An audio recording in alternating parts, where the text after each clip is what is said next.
ನಮಸ್ಕಾರ ವೀಕ್ಷಕರೇ, ಇವತ್ತು ನಾವು ಕ್ಯಾರೆಟ್ ಜಾಮೂನ್ ಹೇಗೆ ಮಾಡೋದು ಅಂತ ತೋರಿಸ್ತಿದ್ದೀನಿ. ಈಗ ಮೊದಲಿಗೆ ಕ್ಯಾರೆಟ್ನ ವಾಶ್ ಮಾಡಿ ಸ್ವಲ್ಪ ಪೀಲ್ ಮಾಡಿ ಈ ಥರ ಕಟ್ ಮಾಡಿ ಒಂದು ಅರ್ಧ kg ಕ್ಯಾರೆಟ್ ತೆಗೆದಿಟ್ಕೊಂಡಿದ್ದೀನಿ. ಫಸ್ಟ್ ಇವಾಗ ಕ್ಯಾರೆಟ್ ಪೇಸ್ಟ್ ಮಾಡ್ಕೋಬೇಕು. ನಾವು ವಾಶ್ ಮಾಡಿ ಇಟ್ಕೊಂಡಿರೋ ಕ್ಯಾರೆಟು ಅದನ್ನ ಹಾಕೊಳ್ಳೋಣ.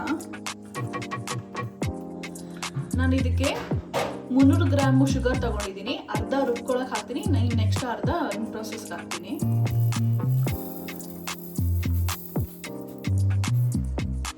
ರುಬ್ಕೊಳ್ಳೋಕೆ ಒಂದು ಚಿಕ್ಕ ಗ್ಲಾಸಲ್ಲಿ ರಾ ಮಿಲ್ಕ್ ತಗೊಂಡಿದ್ದೀನಿ.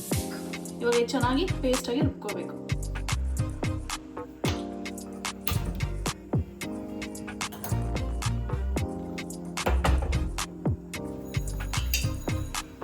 Carrot paste ಮಾಡ್ಕೊಂಡಾಗಿದೆ. ಈ ಥರ ಕನ್ಸಿಸ್ಟಲ್ಲಿ ಫೈನ್ ಪೇಸ್ಟಲ್ಲಿ ರುಬ್ಕೊಳ್ಳಿ.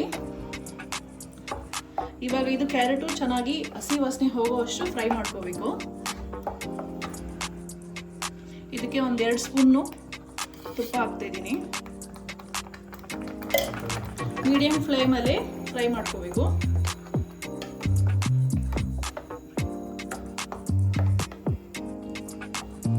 ಒಂದು 30 ಸೆಕೆಂಡ್ಸ್ ಬಿಟ್ಟು ಇದನ್ನ ಸ್ಟರ್ ಮಾಡ್ಕೋತಾ ಇರಿ, ತಳ ಹಿಡಿಬಾರ್ದು. ಒಂದು 3 ನಿಮಿಷ ಮೀಡಿಯಂ ಫ್ಲೇಮಲ್ಲಿ ಫ್ರೈ ಮಾಡ್ಕೊಂಡಿದ್ದೀನಿ. ಕ್ಯಾರೆಟ್ ಸ್ವಲ್ಪ ನೀರೆಲ್ಲ ಡ್ರೈ ಆಗಿದೆ. ಇವಾಗ ನಾವು ಒಂದು ಚಿಟಿಕೆಯಷ್ಟು ಏಲಕ್ಕಿ ಪುಡಿ ಹಾಕೋತಾ ಇದ್ದೀನಿ.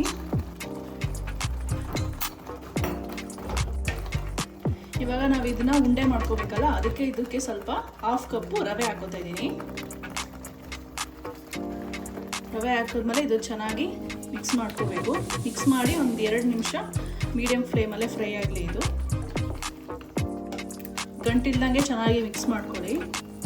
ರವೆ ಹಾಕಿದ್ಮೇಲೆ ನಾನು ಉರಿ ಕಮ್ಮಿ ಇಟ್ಕೊಂಡೆ ಸ್ವಲ್ಪ ಹೊತ್ತು ಇದು ನೀಟಾಗಿ ಗಟ್ಟಿ ಆಗೋಷ್ಟು ಒಂದು 3 ನಿಮಿಷ ಫ್ರೈ ಮಾಡ್ಕೊಂಡಿದ್ದೀನಿ. ಇದನ್ನು ಆಗಾಗ ಸ್ವಲ್ಪ ಸ್ಟಿರ್ ಮಾಡ್ಕೋತಾ ಇರಬೇಕು, ಇಲ್ಲಾಂದರೆ ತಳೆ ಹಿಡಿಯುತ್ತೆ. ಇವಾಗ ಇದಾಗಿದೆ. ಇದು ಗ್ಯಾಸ್ ಆಫ್ ಮಾಡಿ ಒಂದು 2 ನಿಮಿಷ ಇದನ್ನು ಕ್ಲೋಸ್ ಮಾಡಬೇಕು. ರವೆ ಅರಳುತ್ತೆ. ಸ್ವಲ್ಪ ಬಿಸಿ ಆರಿದ್ಮೇಲೆ ಇದನ್ನು ಉಂಡೆ ಮಾಡ್ಕೋಬೇಕು. ಈಗ ಅದು ತಣ್ಣಗಾಗೋ ಅಷ್ಟರಲ್ಲಿ ರಬ್ಡಿ ಪ್ರಿಪೇರ್ ಮಾಡ್ಕೊಳ್ಳೋಣ. ಇವಾಗ ಇದಕ್ಕೆ 250 ml ಮಿಲ್ಕ್ ಆ್ಯಡ್ ಮಾಡ್ತಾ ಇದ್ದೀನಿ. ನಾನು ಆವಾಗಲೇ 300 ಗ್ರಾಮ್ ಶುಗರಲ್ಲಿ ಅರ್ಧ ರುಬ್ಕೊಳಕ್ಕೆ ಹಾಕ್ಕೊಂಡಿದ್ದೆ. ಇವಾಗ ಒಂದು ಸ್ವಲ್ಪ ಆ್ಯಡ್ ಮಾಡ್ತಿದ್ದೀನಿ. ಶುಗರ್ ಸ್ವಲ್ಪ ನೋಡ್ಕೊಂಡೇ ಹಾಕ್ಕೊಳ್ಳಿ, ಸ್ವೀಟ್ನೆಸ್ ನಿಮ್ಗೆ ಎಷ್ಟು ಬೇಕೋ ಅಷ್ಟು. ಇವಾಗ ಹಾಲು ಕುದಿ ಬಂದಿದೆ. ಇದಕ್ಕೆ ಒಂದು 100 ಗ್ರಾಮ್ ಮಿಲ್ಕ್ ಮೇಡ್ ಆ್ಯಡ್ ಮಾಡ್ತಿದ್ದೀನಿ. ನಾನು ಮಿಕ್ಸ್ ಮಾಡದೆ ಆ್ಯಡ್ ಮಾಡ್ಕೊಳ್ಳಿ, ಟೇಸ್ಟ್ ಚೆನ್ನಾಗಿರುತ್ತೆ. ಇದಕ್ಕೆ ಮತ್ತೆ ಒಂದು ಚಿಟಿಕೆಯಷ್ಟು ಏಲಕ್ಕಿ ಪೌಡರ್,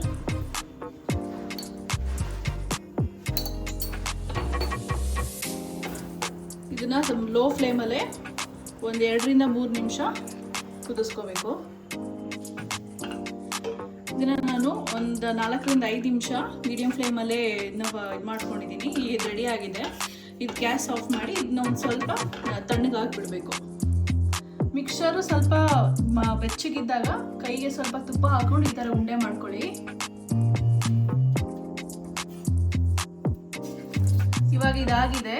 ಈಗ ರಬ್ಡಿ ಜೊತೆ ಪ್ಲೇಟಿಂಗ್ ಮಾಡೋಣ.